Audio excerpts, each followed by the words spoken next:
நமஸ்காரம். பெருமான் வைகுந்தத்தில் இருக்கிறார். அங்கிருந்து அவதாரங்களை செய்கிறார். அதேபோல் பல திவ்ய தேசங்களிலும் காட்சி கொடுக்கிறார். எது அவருக்கு பிடித்ததாக இருக்கும்? வைகுந்தத்தில் இருப்பதா, அவதாரங்களை செய்வதா, அல்லது திவ்ய தேசங்களில் வசிப்பதா? ஆழ்வார்களுடைய பாசுரங்களை பார்த்தால் வைகுந்தத்தில் இருக்கும்போது ஒரு கொதிப்போடே ஒரு ஏக்கத்தோடு இருக்கிறார். ஆனால் திவ்ய தேசத்தில் தான் அந்த கொதிப்பே இல்லாமல், ஏக்கமே இல்லாமல் ஆனந்தமாக இருக்கிறார் என்று கூறுகிறார்கள்.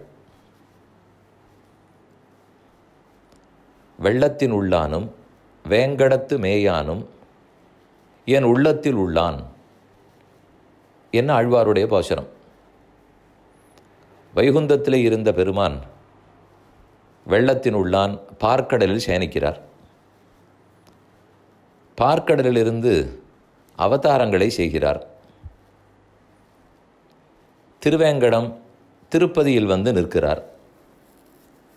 அங்கிருந்து என் உள்ளத்தில் உள்ளான், அடியனுடைய உள்ளத்தில் இருக்கிறார்னு சொல்லுகிறார். அதனாலே திவ்ய தேசங்களை கோயிலாக கொள்கிறார். பக்தர்களுடைய உள்ளத்தையும் பெருமான் கோயிலாக கொள்ளுகிறார். விஸ்வஸ்ய ஆயத்தனம் மகத்துன்னு உபனிஷத்து சொல்லுகிறது. அவர் எதையும் தனக்கு கோயிலாக ஏற்பார். அதில் மிகவும் பிடித்தமானது பக்தர்களுடைய உள்ளம். அங்கு வந்து சேருவதற்காகத்தான் திவ்ய தேசங்களில் நின்று தவம் புரிகிறார் போலும். நம்மாழ்வார் தன் திருவாய்மொழியில் அந்தாமத் தன்பு செய்து என் நாவிசேர் அம்மானுக்கு அந்தாம வாழ்முடி சங்கு ஆழிநூல் ஆரமுளான்னு கூறுகிறார். அந்தாமம்னால் வைகுண்ட தாமம். அந்த வைகுந்த தாமத்தில் உள்ளவர்களிடத்தில் எத்தனை அன்பு வைத்திருப்பாரோ, எவ்வளவு பிரேமம் இருந்திருக்குமோ என் நாவிசேர் அம்மான். அதை காட்டிலும் என்னிடத்தில் வந்து சேருவதற்கு அதிக விருப்பம் கொண்டவர். வைகுந்தத்தில் இருப்பவர்களிடத்தில் காட்டின அன்பை அதை காட்டிலும் பல மடங்கு இதோ பூலோகத்தில் இருக்கும் அடியனிடத்தில் காட்டினார்.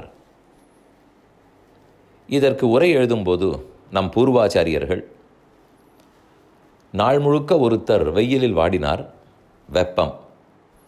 அந்த கொதிப்படங்க ஒரு நீர்நிலையை கண்டால், குளத்தை கண்டால் தடால்னு விழுவார். அதில் மூழ்கி எழுந்திருந்து தன்னை ஆற்றிக்கொள்ளுவார் இல்லையா? அதைப்போல் வைகுந்தத்தில் இருக்கும்போது மனக்கொதிப்போடு பெருமான் இருந்தாராம். என்னவென்று, இந்த பூலோகத்தில் இருப்பவர்களும் நம்மோடு வைகுந்தத்தில் இருக்கும் பேறு பெற்றவர்கள் தானே, அந்த அளவுக்கு உரிமை உள்ளவர்கள் தானே, அதை இழந்து ஏன் உழன்று கொண்டிருக்கிறார்கள் என்று நினைத்து வருத்தத்தோடே இருந்து எப்போது கீழே போவோம், இவர்களை அழைத்து கொண்டு வருவோம் என்று நினைத்திருப்பார். அவாக்கி அநாதரஹா ச ஏகாக்கி ந ரமேத என்று உபனிஷத்து சொல்லுகிறது. தனியாக இருந்து கொண்டு பெருமாள் சந்தோஷப்படுவதில்லை.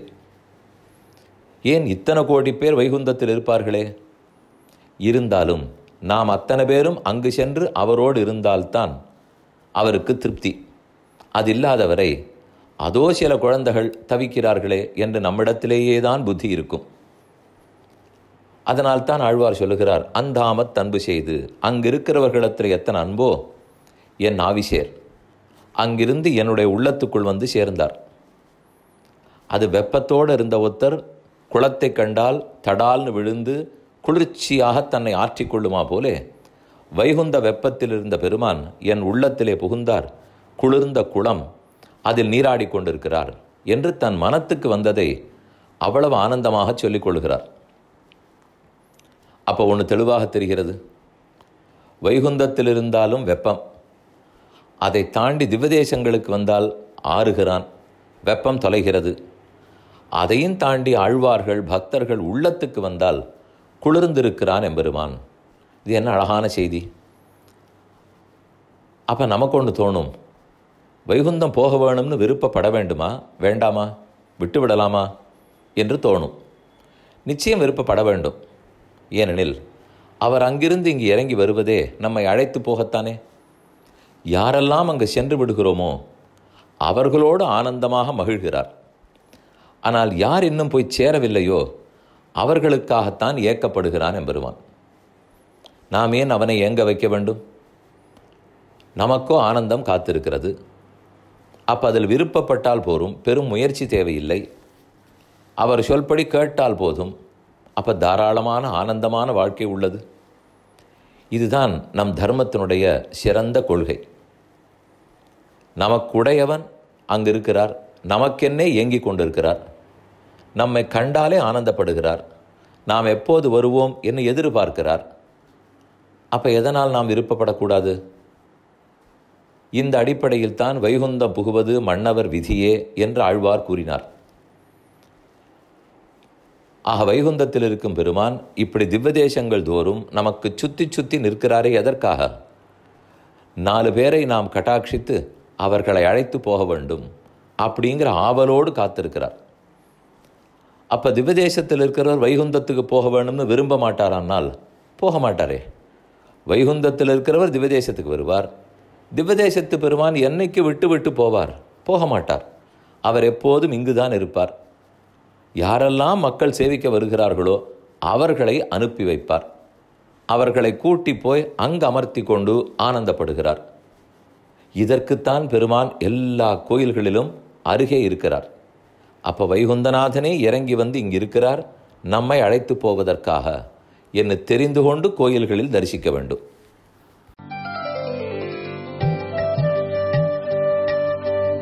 இந்த என் பணி ஆடியோவை உங்களுக்காக வழங்கியவர் வேலுக்குடி ஸ்ரீ கிருஷ்ணன் சுவாமி.